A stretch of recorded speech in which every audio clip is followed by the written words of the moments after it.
خلیفہ ہارون رشید کی بیوی زبیدہ نے ایک خواب دیکھا جو بظاہر اچھا نہ تھا، جبکہ زبیدہ بڑی عابدہ، زاہدہ، نیک اور اللہ والی خاتون تھی۔ اس نے دیکھا کہ وہ ایک چوراہے پر ہے اور جو شخص آ رہا ہے ان سے گناہ کا ارتکاب کر کے جا رہا ہے۔ ایک عابدہ زاہدہ خاتون کے لیے ایسا خواب نظر آنا بڑا تکلیف دہ ہوتا ہے۔ چنانچہ جو ہی انہوں نے یہ خواب دیکھا تو سخت پریشان ہو گئیں اور اپنی خادمہ کو کہا کہ تم میرا نام لیے بغیر اس خواب کو اپنی طرف منسوب کر کے وقت کے مایہ ناز معتبر علامہ ابن سیرین رحمۃ اللہ علیہ سے اس کی تعبیر پوچھو۔ زبیدہ نے اپنا نام بتانے سے اس لیے منع کیا کہ نامعلوم اس قسم کے خواب کی کیا تعبیر ہو جو رسوائی کا سبب بن جائے۔ ملکہ زبیدہ کی خدمت کے لیے 100 نوکرانیاں تھیں جن کو قرآن کریم یاد تھا اور وہ ہر وقت قرآن پاک کی تلاوت کرتی رہتی تھیں۔ ان کے محل میں قرأت کی آواز شہد کی مکھیوں کی بھنبھناہٹ کی طرح آتی رہتی تھی۔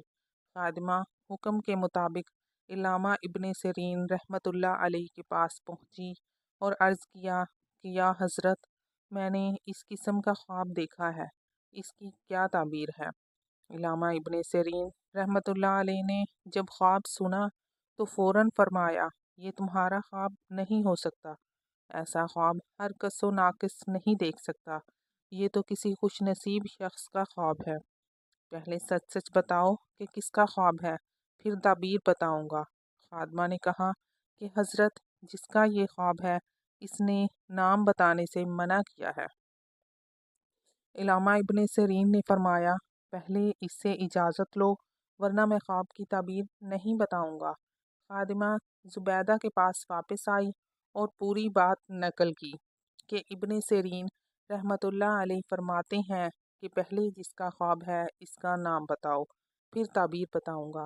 زبیدہ نے خادمہ سے کہا، اچھا جا کر میرا نام بتا دو کہ زبیدہ نے یہ خواب دیکھا ہے۔ خادمہ دوبارہ علامہ ابن سیرین کے پاس پہنچی اور عرض کیا کہ یہ خواب زبیدہ نے دیکھا ہے۔ انہوں نے فرمایا، میں نے پہلے ہی کہا تھا کہ یہ کوئی عام خواب نہیں، یہ کسی خوش قسمت کا خواب ہی ہو سکتا ہے۔ اور پھر یہ تعبیر دی کہ اللہ تعالیٰ ملکہ کے ہاتھ سے ایسا صدقہ جاریہ قائم فرما دیں گے جس سے رہتی دنیا تک لوگوں کا فائدہ پہنچے گا۔ خادمہ نے جا کر زبیدہ کو جب خواب کی تعبیر بتائی تو زبیدہ نے فوراً اللہ کا شکر ادا کیا کہ بظاہر خواب تو بڑا عجیب تھا لیکن تعبیر بہت اچھی بتائی گئی ہے۔ پھر چند سالوں کے بعد ہارون رشید نے جب حج پر جانے کا ارادہ کیا تو ملکہ زبیدہ بھی ساتھ چلی۔ آج سے تقریباً 1200 سال پہلے ہارون رشید کے زمانے میں مکہ مکرمہ میں پانی کی بے حد تنگی تھی اور حاجیوں کو پانی کی دستیابی میں خاصی مشقت کا سامنا کرنا پڑتا تھا۔ جب ہارون رشید اور ملکہ مکہ مکرمہ پہنچے تو وہاں کے لوگوں نے ملکہ زبیدہ کے نرم دل ہونے کی وجہ سے ہارون رشید کی بجائے ملکہ زبیدہ سے درخواست کہ مکہ مکرمہ میں پانی کی بہت تکلیف ہے، اگر آپ یہاں مناسب سمجھیں تو یہاں بآسانی پانی ملنے کا کوئی انتظام کر دیں۔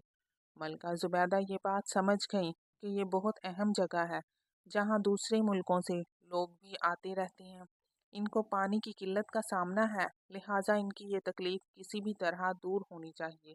زبیدہ نے ہارون رشید سے پہلے اجازت چاہی جو اس کو جلد ہی مل گئی۔ اس وقت اسلام اپنے شباب پر تھا، کافر طاقتیں مسلمانوں کی زیر نگیں تھیں، مسلمان دنیا کے اندر غالب تھے اور ان کا ڈنکا بج رہا تھا۔ اس وقت ہر فن کے بڑے بڑے ماہرین مسلمانوں کے اندر موجود تھے۔ ملکہ زبیدہ نے پوری سلطنت کے اندر یہ اعلان کروا دیا کہ جہاں جہاں کوئی ماہر انجینئر ہیں وہ سب مکہ مکرمہ آ جائیں۔ اعلان ہوتے ہی تمام بڑے بڑے شہروں کے ماہرین جمع ہو گئے اور ماہرین کی ایک بڑی جماعت وہاں حاضر ہو گئی۔ ملکہ زبیدہ نے ان سب کو بلا کر یہ کہا کہ مجھے مکہ مکرمہ کے کونے کونے اور گلی گلی میں پانی چاہیے، کیسے آئے گا اور کہاں سے آئے گا یہ تمہارا کام ہے، سارے کے سارے انجینئر سر جوڑ کر بیٹھ گئے۔ بہت کوشش کے بعد ماہرین نے بتایا انہیں کہ کئی کلومیٹر دور 2 جگہوں سے بہتے چشموں کا سراغ ملا ہے، مگر ان چشموں کے پانی کے مکہ پہنچنے میں جگہ جگہ پہاڑی سلسلے رکاوٹ بن گئے ہیں۔ مورخین کے مطابق ملکہ نے حکم دیا ان چشموں کا پانی مکہ تک پہنچانے کے لیے ہر قیمت پر نہر کھودو، چاہے کدال کی ایک ضرب پر 1 دینار ہی کیوں نہ دینا پڑے۔ یہ جملہ کوئی معمولی جملہ نہیں ہے، یہ جملہ زبیدہ کی شخصیت کی بھرپور عکاسی کرتا ہے۔ ماہر انجینئرز کے مشورے پر مسجد حرام سے 36 کلومیٹر کے فاصلے پر شمال مشرق میں وادی حنین سے نہر نکالنے کا کام شروع کیا گیا۔ 3 سال دن رات ہزاروں مزدور پہاڑیاں کاٹنے میں مشغول رہے۔ حنین سے وادی نعمان، پھر وادی نعمان سے پانی پہلے عرفات لے جایا گیا۔ اس کے لیے ڈھلان کی شکل میں پختہ انڈر گراؤنڈ واٹر چینل بنایا گیا تاکہ پانی خود بخود بہتا ہوا جائے۔ پانی کا لیول یکساں رکھنے کے لیے کہیں یہ چینل زمین سے اوپر ہے اور کہیں زمین سے نیچے ہے۔ چینل کو پتھر اور چونے کی مدد سے پختہ کیا گیا تاکہ زمین سے حاصل ہونے والا پانی دوبارہ جذب نہ ہو جائے، یعنی پوری نہر زبیدہ کو خواہ وہ زمین کے اوپر ہو یا اندر۔ پتھروں کو چونے سے جوڑ کر پلاسٹر کیا گیا۔ مزدلفہ میں نہر زبیدہ مسجد مشعر الحرام کے قریب کنویں کی شکل میں تھی اور وہاں سے لوگ پانی نکالتے تھے۔ منع کو بھی پانی یہاں سے فراہم کیا جاتا تھا۔ بعد میں نہر پر پمپ لگا کر پانی منع تک پہنچانے کا بندوبست کیا گیا۔ منع میں بھی حوض بنائے گئے۔ ایک اندازے کے مطابق نہر زبیدہ سے 600 سے 800 کیوبک میٹر پانی روزانہ مکہ مکرمہ آتا تھا۔ مورخین ابن خلیقان کے مطابق اس منصوبے پر، جس میں آب زمزم کے کنویں کو گہرا کرنا بھی شامل تھا، 20 لاکھ دینار خرچ ہوئے۔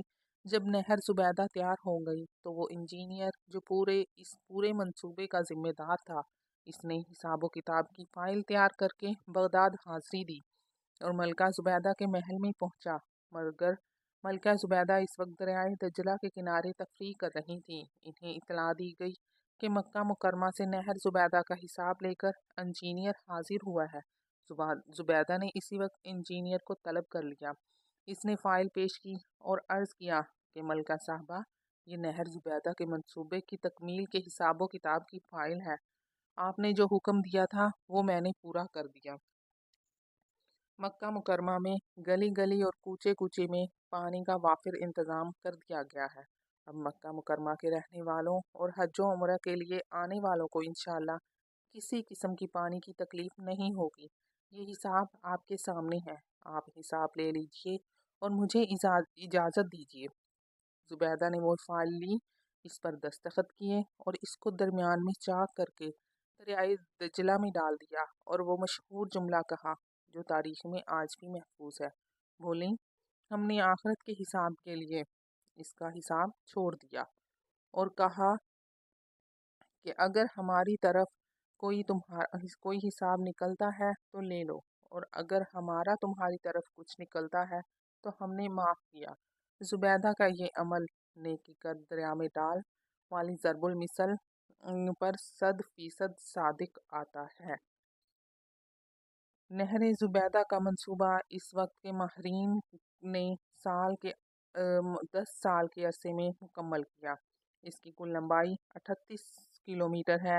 ایک اندازے کے مطابق اس منصوبے پر 17 ملین دینار لاگت آئی تھی، اور آج اس کا حساب لگایا جائے تو 1 دینار 10 گرام سونے کے برابر ہوگا، جو بہت بڑی رقم بنتی ہے۔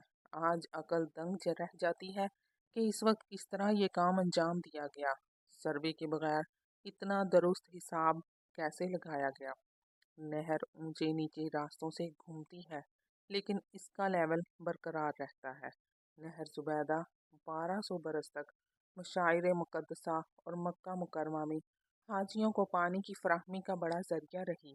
ان واقعات کو آپ سے بیان کرنے کا مقصد لوگوں میں شوق بیدار کرنا ہوتا ہے تاکہ پیسے والے لوگ دوسروں کے لیے نیک کام کر سکیں۔ جزاک اللہ، واللہ عالم۔